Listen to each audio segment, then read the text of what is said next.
welcome to Yin with Divine Journey Yoga. My name is Trish in Tucson, Arizona, and I have a beautiful book by an amazing yogi named Kassandra Reinhardt, and it's called Yin Yoga Stretch the Mindful Way. And throughout the book, she has these beautiful quotes and things that she says, and so I compiled them all into one document, and I'm just going to be reading smatterings of those today through our poses. So we're going to start on our back and just take a moment to feel the floor. I'm just going to sit up and talk to you for a moment. You're welcome to move a little, feel into the hips. Yin is really all about the hips. We're going to have some options for shoulders today, but you can always opt out. You can always discover or invent something new for your body.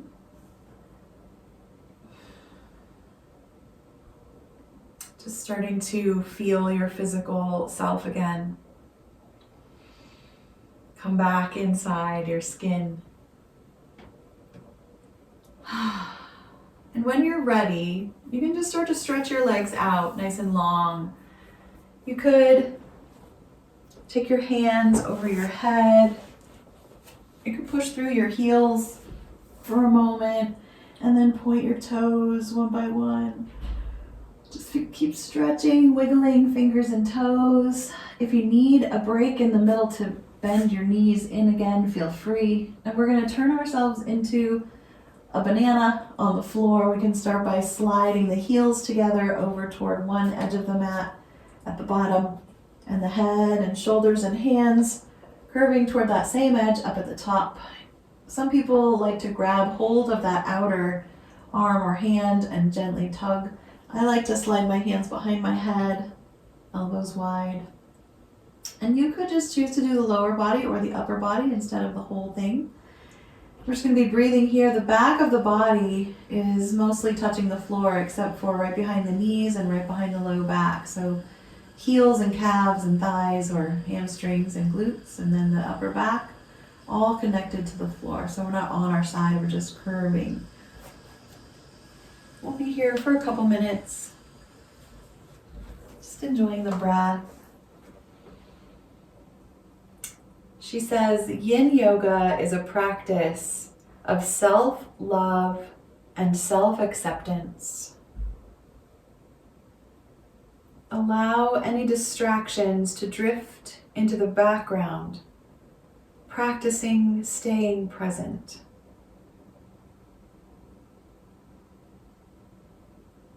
Focus on your breathing rather than anything else. So simple.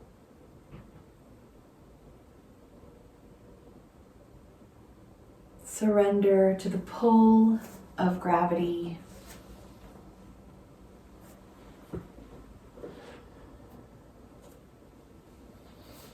Sometimes it feels good to cross an ankle. It doesn't matter which one. If you like to do tapping, the tapping point for this meridian stretch, I think, is the outer eye, right at the outer edge or the temple, and you can just tap it gently with your fingers, one finger or two, just stimulating that outer edge meridian.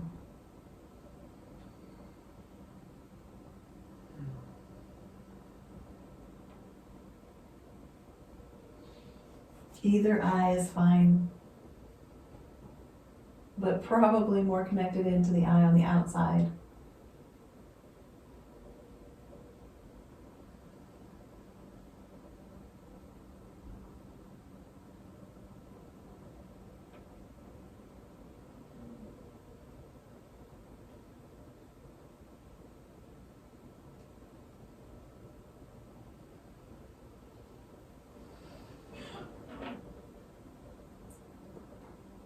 Just a few more breaths.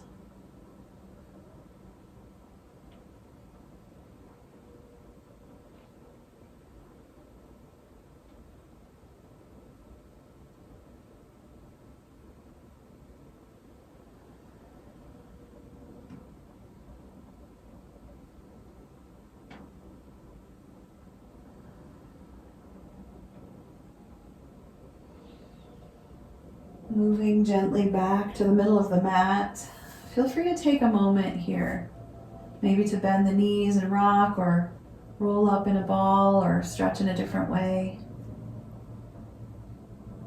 Paying attention for a moment to the difference in the sides.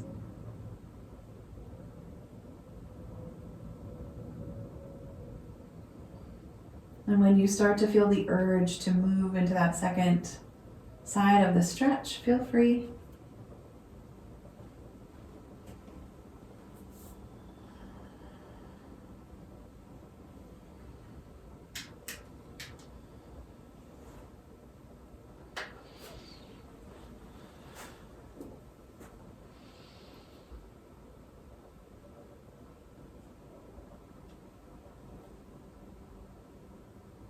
You might visualize a current of energy running through your spine to the crown of your head. You could imagine that energy coursing down from the head, through the neck, the shoulders, the spine, all the way through the hips, down both legs, curving. Just imagining that as you breathe.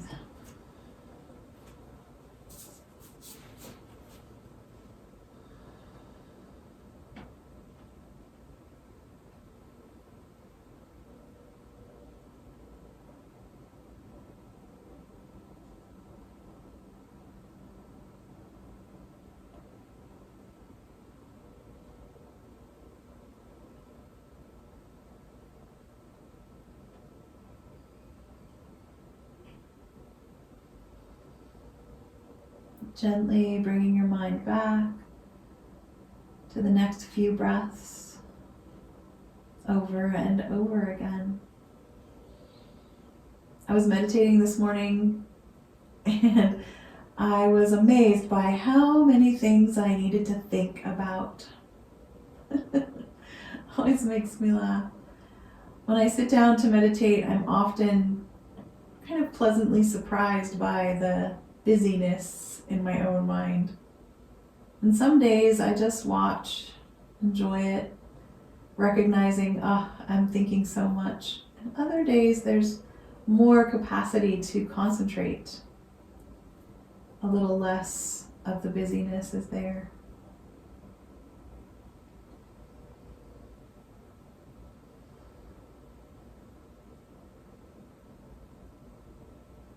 But always it includes coming back into this moment, into this breath and the next.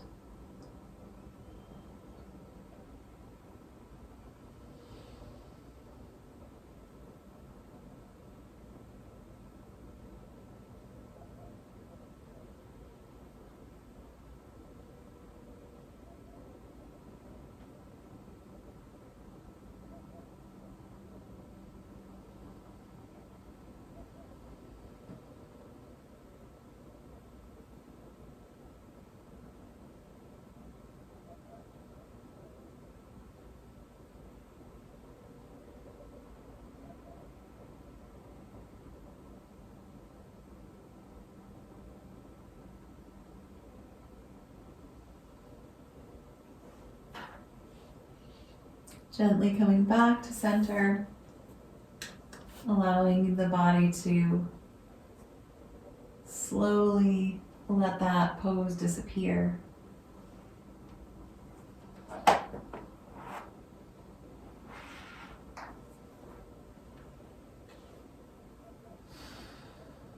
The next shape is simply knees into the chest, that squeeze in the hips.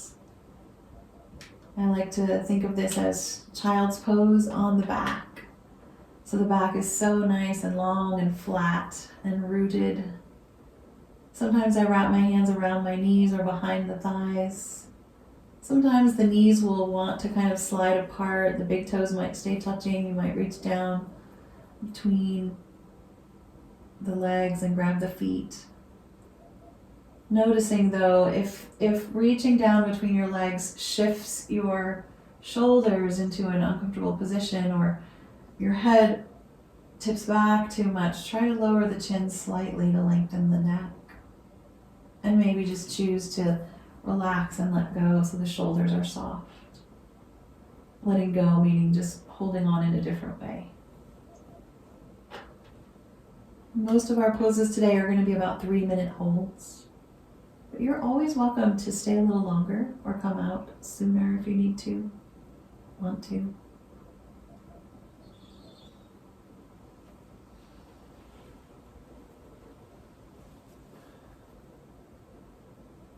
Surrender to the pull of gravity. Internally, we could say, I surrender on the inhale, and I let go on the exhale. Or I like to break it down even more. Breathe in, I. Breathe out, surrender. Or breathe in, I, and breathe out, let go.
Slowly letting the legs float down, maybe opening them all the way, or maybe not, maybe just waiting slowly to allow the body that kind of unfolding at the hips, that unblocking of the energy. And we're going to do a full minute of little Shavasana here. We've stretched each side and we've just compressed in the hips, and now we're just going to do nothing.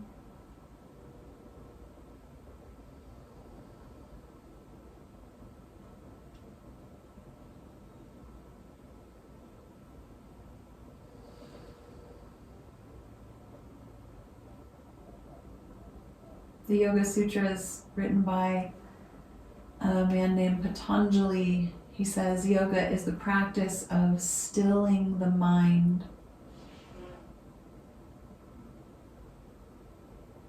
I think it's hardest though in yin, because there's so much time to think. So it becomes a little deeper practice because of that. It becomes more of a conscious effort of meditating or concentrating or letting go. Feel free to move a little bit for a moment, reaching for your block.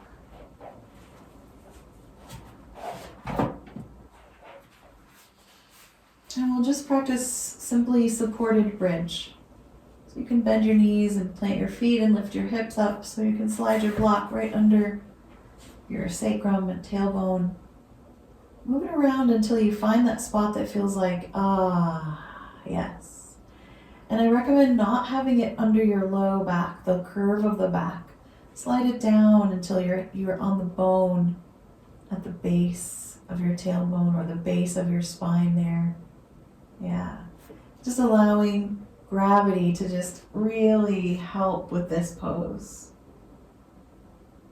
Sinking under its weight. Imagine your mat as kind of something soft and squishy that you can sink into deeper.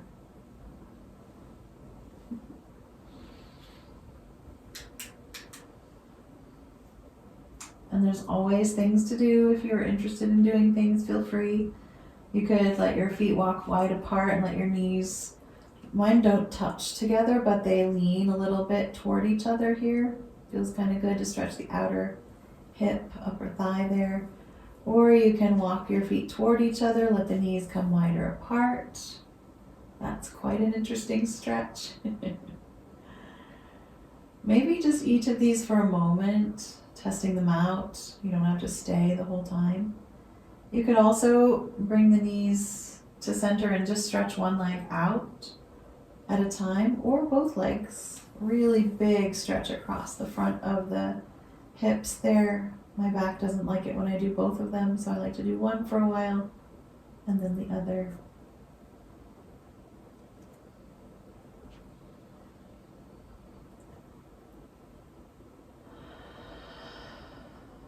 Or maybe you're just classic. Feet on the floor, knees bent, breathing and sinking into the ground. Kind of giving way, surrendering to gravity.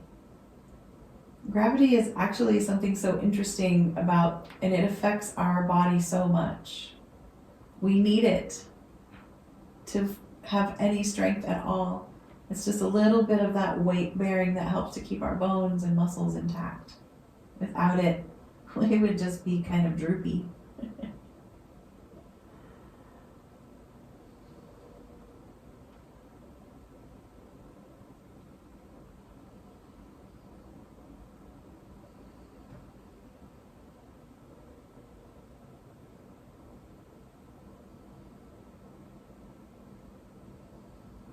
And I guess that's what happens over time. We do give in little by little to gravity's pull, and we do get a little more rounded, we get a little shorter, more compressed, and that's okay. That's what happens. And some people call it a battle. We're always fighting gravity, but I like to say we're working together.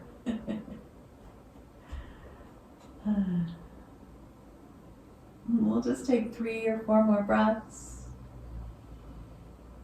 And if you ever start to feel a lot of pressure building up in your head, come on down, let your body settle. This is an inversion, which means that the blood is going to be flowing toward the head instead of away from it.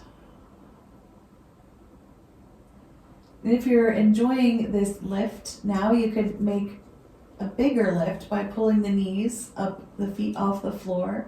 You could stay right here with the knees bent, feet low, or you can lift the legs, bringing the feet up into the air. And you might find that you need to adjust the block just a little bit higher so that you can feel a little more balanced on the block. And we'll just be here for another couple minutes. Legs up in the air.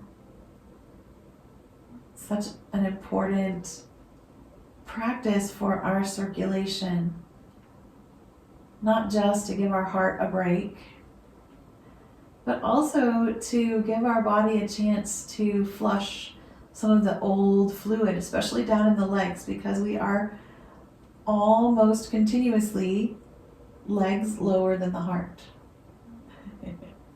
So if you have your legs up in the air, this might be the only couple of minutes in the whole day, or even the whole week, of hours and hours and hours of the feet being at the bottom of the flow. It's a powerful practice. In fact, it's so powerful that it can even begin to change your hormones, your thyroid, your pituitary gland. The longer you have your legs up the wall, the deeper the flow of just release can be. You guys hear that noise?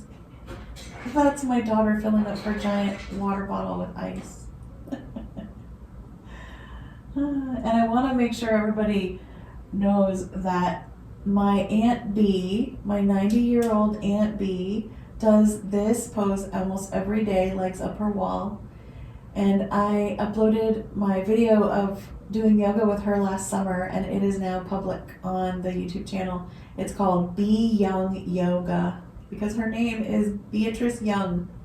Be Young. That was her husband's last name, Young. It's amazing. Anyway, you can check it out. You can text me if you can't find it. I'll send you the link if you want to just see how amazing she is. And we'll just take another breath or two.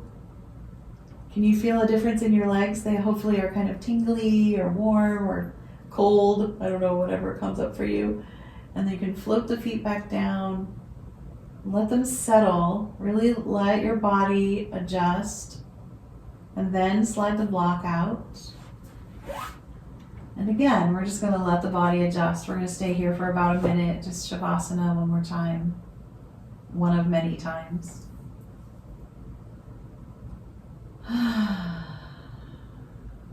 Maybe those wonderful sighing or clearing breaths, breathing in the nose and out the mouth.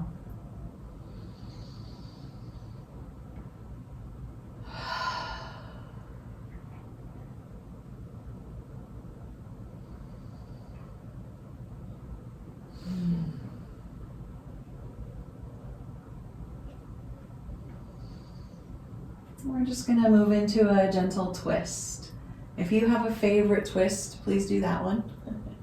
My favorite one is where I roll onto one side, stack the knees and hips and shoulders, and then take the top arm and roll it back and let the top hip and knee roll back with the shoulder so that I can bring the shoulder all the way to the floor. And sometimes it feels good to slide a block in between the knees to support that lift. Sometimes I also will put a block or a blanket behind my back here to support the back of the hips. Of course you can't see that. But I just prop a block right behind my spine so that I can really let go. Everything goes soft. Yeah, it becomes more restorative. And really the only thing stretching us here is the weight of gravity.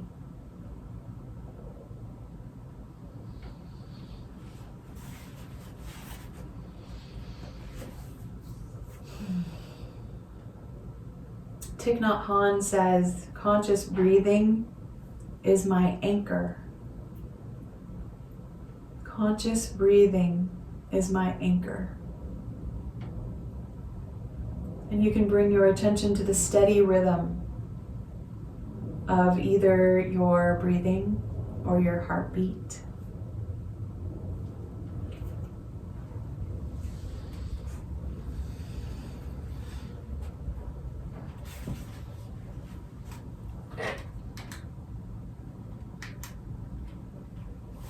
I think we might stay in this pose for about 4 minutes just to see how it feels.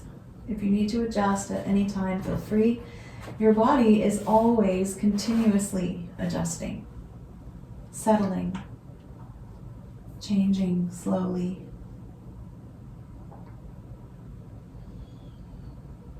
Sometimes in these still and quiet poses, you can almost feel time passing.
Just one more breath. Just moving slowly onto your back for a moment. Take a moment to feel the after of the stretch. The rebound, what comes after. Just let it kind of wash away. Part of the practice can even be noticing if it's hard to pay attention to the body. Noticing if you're urgently wanting to move to the next pose, or if you don't mind waiting a long time and just saying, interesting. Something interesting about myself today, with no judgment. And then maybe working with it, thinking, well, I'd like to choose, or I'd like to follow that inclination. So it's up to you when you go into that second side.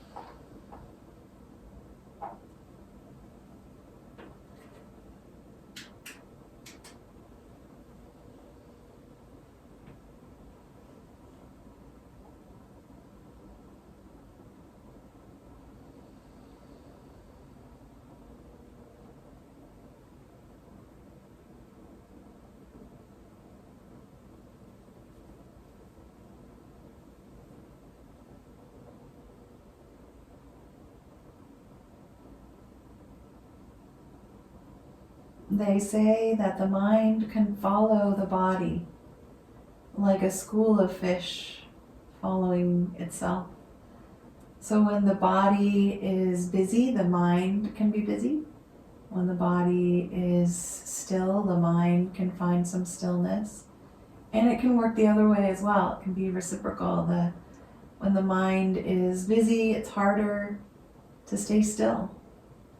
And when the mind is quieter, it's easier to stay still. And it's just to notice. There's no wrong or right or even better or worse. If you think about the movement of the ocean, the tides, the storms, the seasons, they're all creating effects on the movements in the water and the fish that live therein. And our lives are just like that. The seasons,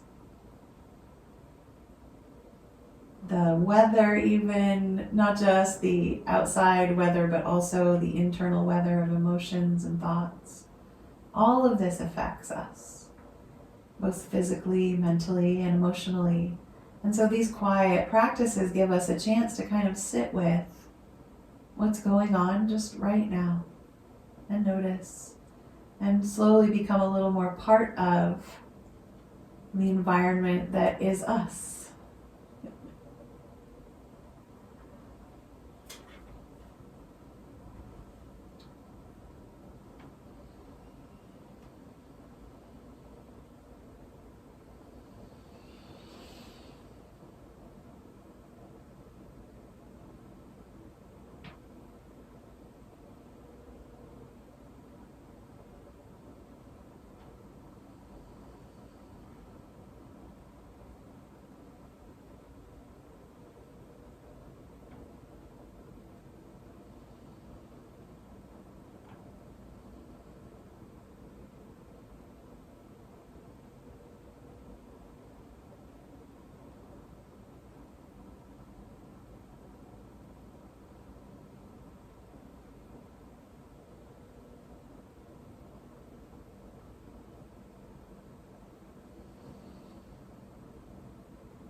Maybe 3 or 4 more nice long breaths.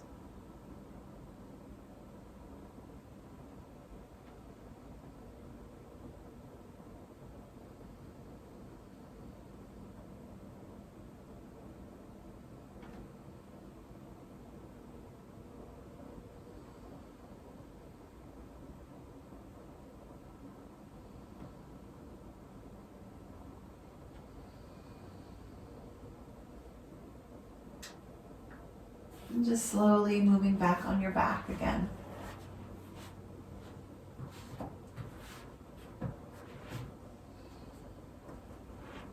To pause and notice what you feel.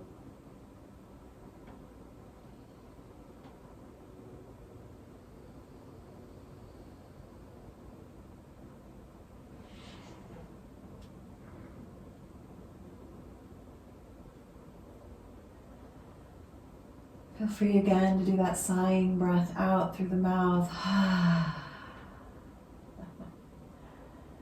And if you'd like to stay a little longer in stillness, you're always welcome to do that. I'm just going to slowly transition us through about 2 or 3 minutes of movement. So we'll begin, if you're interested, in rocking the knees side to side, feet on the floor, knees bent.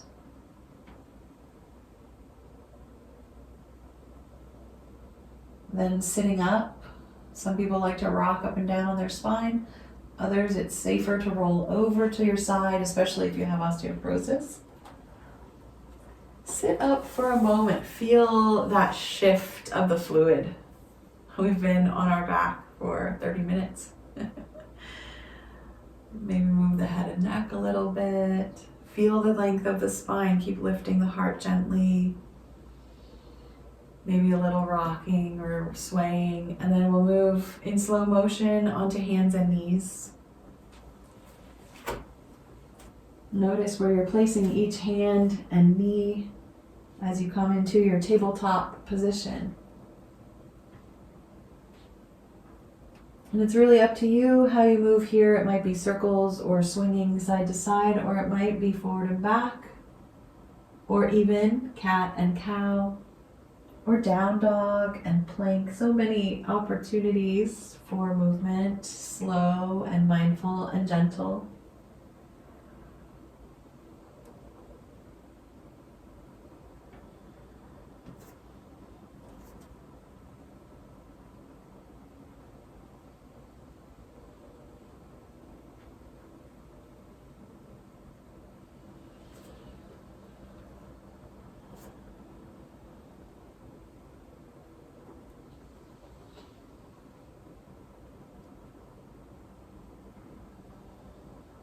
And we are heading toward our stomach back bending posture of Sphinx pose. If you like to put a blanket under your hips, that's fine. Maybe even under your elbows. Anywhere you like. Any props you think of are always welcome to just experiment with them, see how they work for you. And we'll be in our back bend for at least 3 minutes, and we'll be on our belly for a little longer. There's going to be opportunities to do different things with shoulders and hips.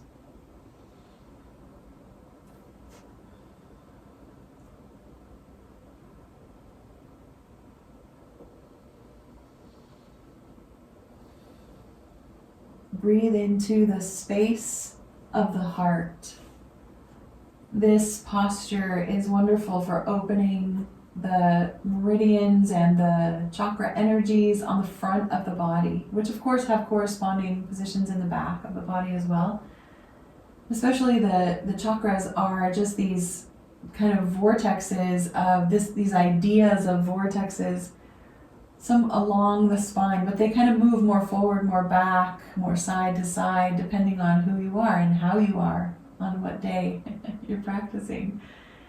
So I love for this pose to be a beautiful kind of curving of the line of the spine and the energies of the chakras, starting with the pubic bone and that base chakra of survival, moving through the reproductive organs, the lower intestines and bladder and all the things that are low, the energies there of life and love and creativity. And then moving into the solar energy of the belly, the navel, the passion to move forward, to take steps, to make decisions. And then the heart, that opportunity for love and generosity and compassion. And the throat, that place of communication, and not just communicating with others, but also with ourselves. opportunity to let go of criticism and judgment, to speak kindness, and to listen.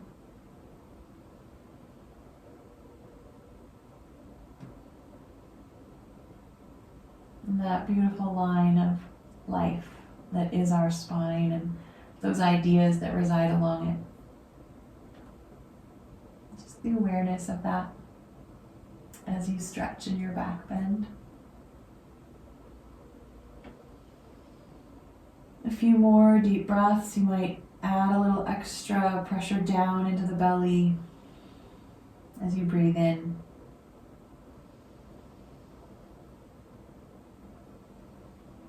If you're interested in doing a higher back bend at any time, you're welcome to do that, spreading the hands out into the corners of the mat, lengthening the arms. I like to just do this for a breath, but you could stay longer if you're interested.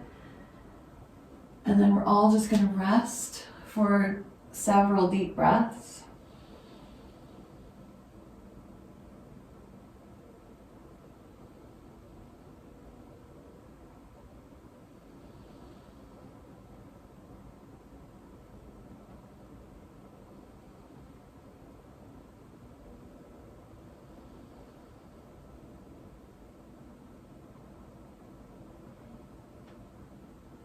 And as you start to feel that back bend disappearing, you might rock your hips a little or come up onto your big toes and rock across your toes, rock your heels.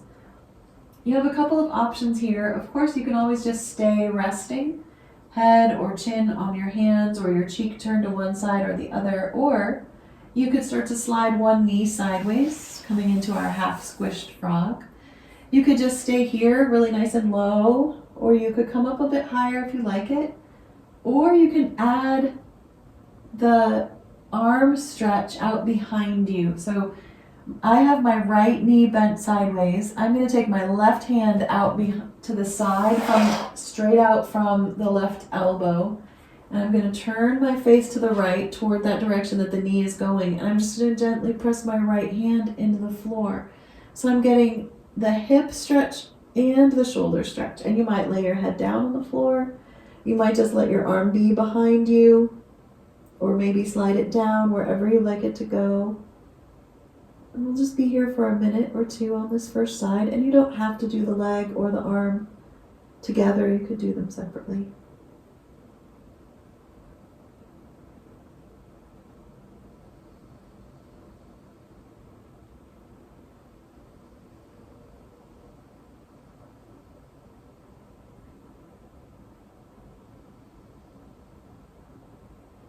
You can imagine that you are filled with warm white light. I think we thought about that last week as well. This idea that we generate inside of us this light. Someone just told me yesterday that there are people who emit light. Someone here in Tucson, they had him come to the U of A and placed him in a super dark room to try to measure the light that was emitting from him, and they actually did get a little bit of light spectrum. That's so beautiful to think about, this idea that our energy can even produce light. Let's just take 2 or 3 more breaths.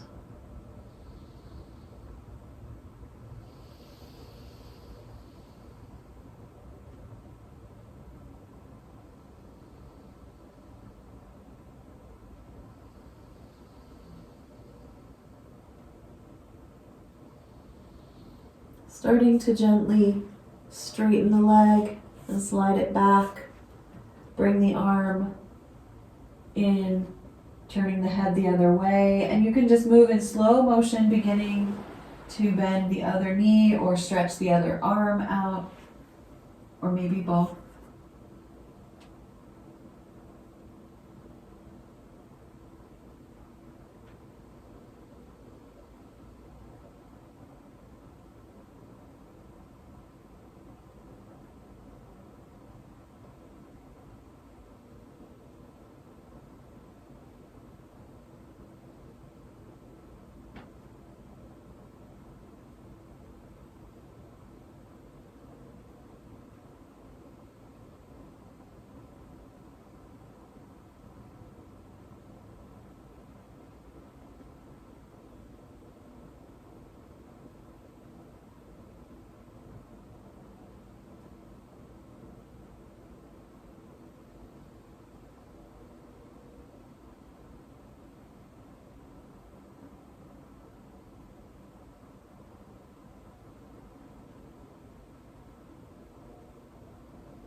Maybe just 2 more breaths.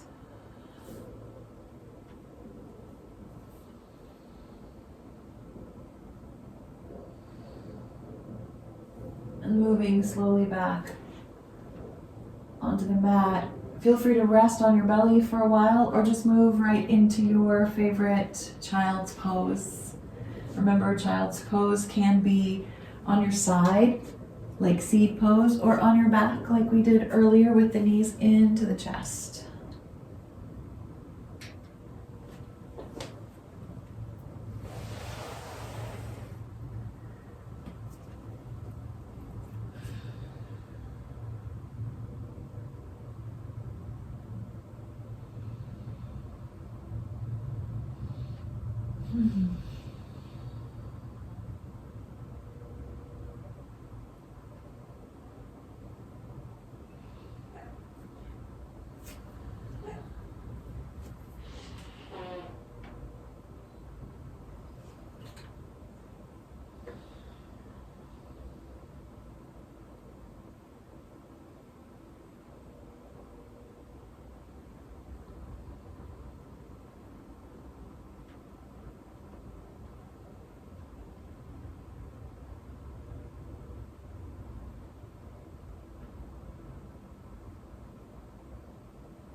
Just keep noticing the melting in the hips, the back, and the shoulders.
Slowly coming up to a seated position again. I'm gonna use my blocks in a different way today. I don't know, you've probably seen me do this before, but I'm gonna sit up on my blanket and I don't wanna hyperextend my knees, so I'm gonna place the blocks underneath them to prop them up. Now, you don't have to be seated for this pose. This is just a wide angle forward fold. I'm gonna put blocks, you could put pillows or towels or blankets under your knees instead. They're softer. You can see the blocks. You can, of course, go onto your back and use your strap, and you can just have your strap around the soles of your feet wide apart, just drawing them gently towards your head on the floor. Of course, they're never gonna touch the head. So if you prefer to practice this on your back, you are welcome to do that instead. And I'm just gonna start to lean forward. I recommend the back position for people with osteoporosis, unless you know how to practice safely, and many of you do. To practice safely for yoga for osteoporosis, it's always keeping the spine long. So there's more of a hinge at the hip, and the belly drops forward and the chest slides forward, but the back stays long. And you can really feel this stretch. I can feel it kind of from the tips of my toes down the backs of my soles of my feet down the backs of my legs. You're welcome to, if there's no osteoporosis or any disc issues at all, you could let the head and shoulders drop and droop. That creates more tension in the low back, which can be nice if you know it's safe. Just a very simple forward fold here for a couple of minutes.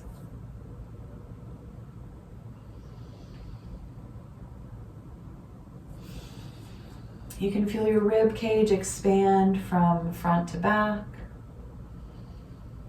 and side to side as you breathe in and out through your nose.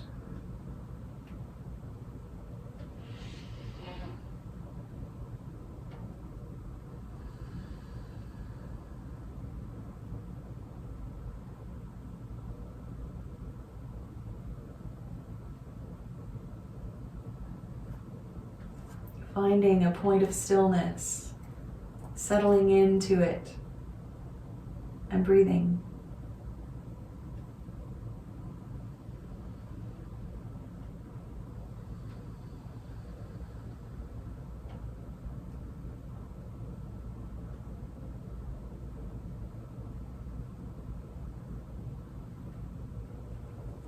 Eckhart Tolle says, the only thing that is ultimately real about your journey is the stuff that you are taking in at this moment.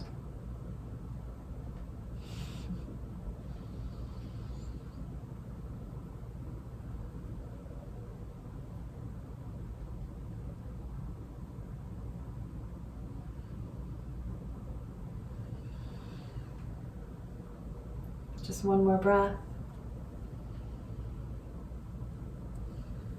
Slowly walking yourself up, maybe leaning back. You could take the blocks out from under your knees and just feel free to find stillness or just gentle movement.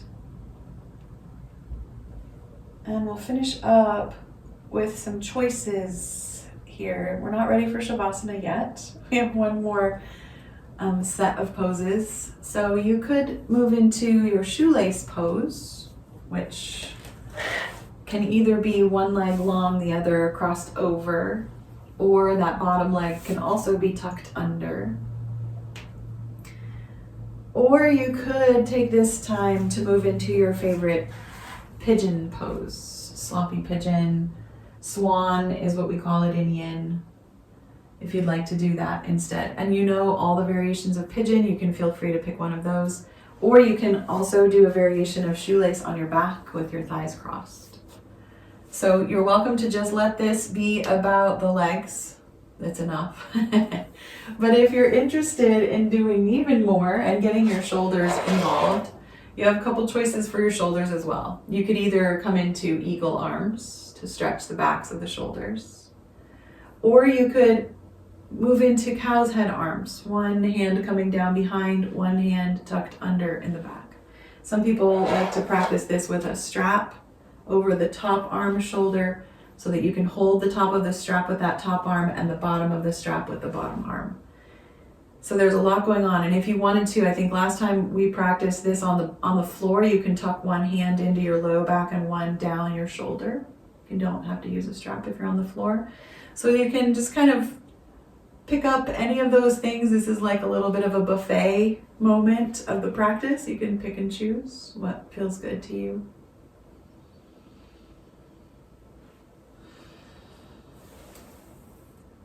You can move back into a mantra if you like. Maybe saying I as you breathe in, am present as you breathe out.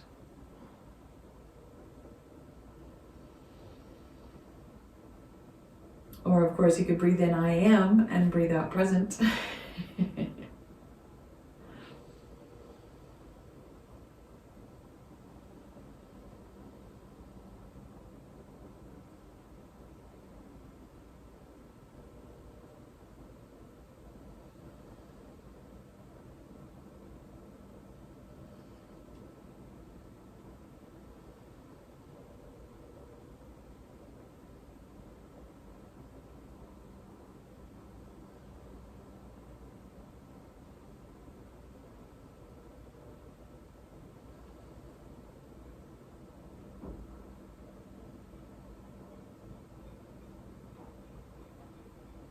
And I didn't say this, but you could of course add that forward folding motion. I like to sit upright and rock a little.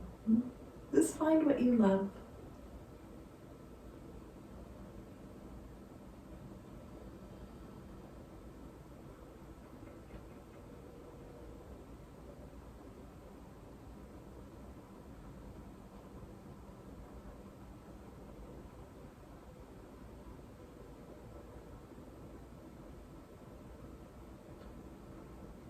Just 2 more breaths.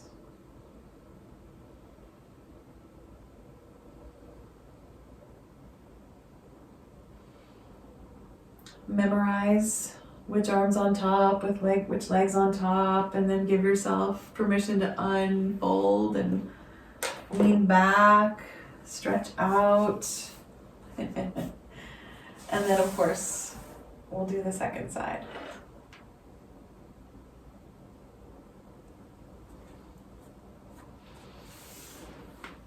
I'm not going to take long to rest in between sides. I don't want to forget which leg was on top, which arm was on top. So just listening to your body.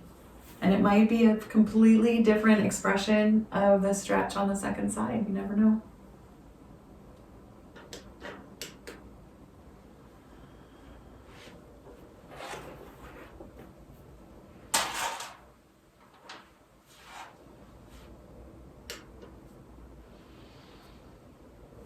For this one, if you'd like to change the mantra, you could breathe in, I am, breathe out, whole, or enough.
Just taking 2 more breaths.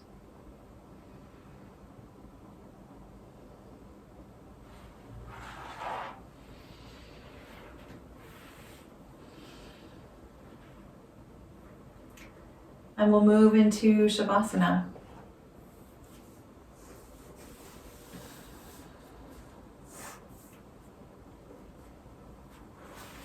You can use any of the props in any way you like. I'm going to move into the supported fish with the block along the length of the upper back and the one block under the head, maybe a blanket over it, but please do what you like. Maybe your hips are on a block, legs up the wall, or just stretched out, knees bent, whatever you like.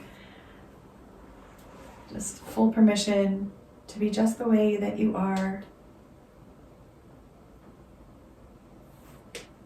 As we close together, we'll just be breathing quiet, enjoying the end of this practice of self-love and self-acceptance.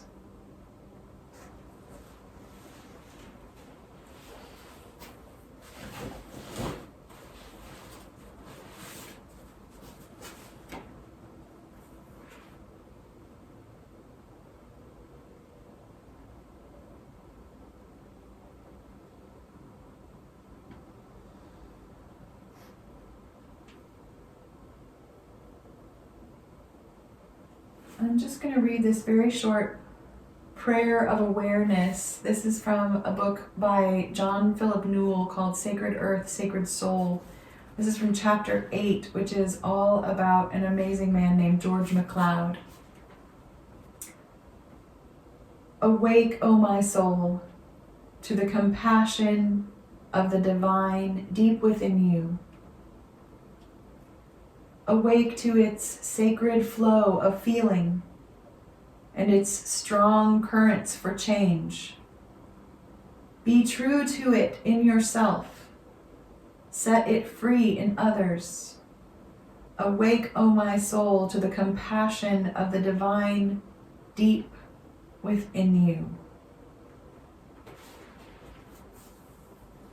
So it's not just our own self trying to be compassionate to ourself. There is this eternal, divine part of us that knows how to love us even better than we do ourselves.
Just taking 3 or 4 more breaths.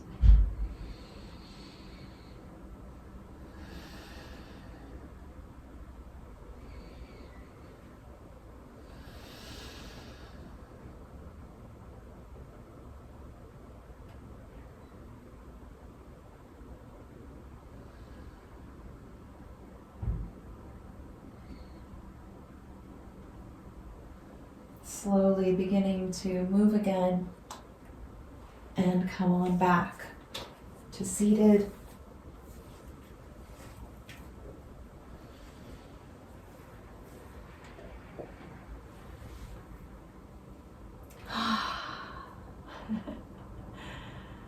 And we'll just close together, maybe hands together or on your heart or open in your lap. Just one more deep breath in and all the way out.